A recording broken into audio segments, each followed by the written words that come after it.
गीत आप सबके सामने में संतलाल पटेल, महेश पटेल, सुनीता पटेल और सानू धुरवे की आवाज में और सुमधुर गीत संगीत के साथ में आओ ये गीत के आनंद लेथन। आवे वो मोर गांव में रही था बांधा टोला बर पीपर के छाव।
तो एक बात मानो का तोला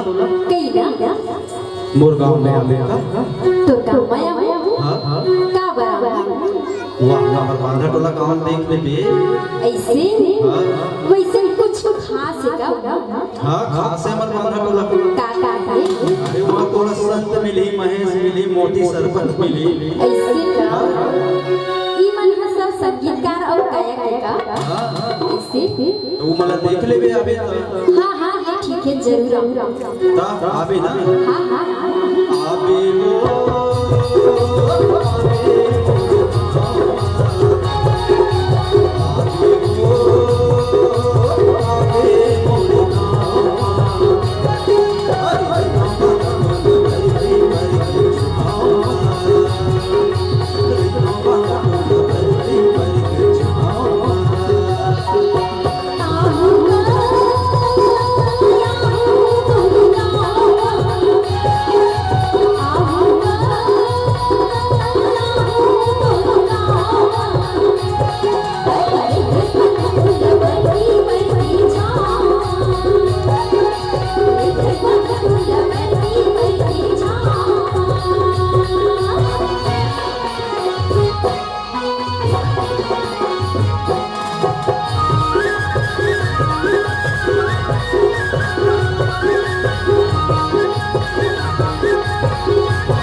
Number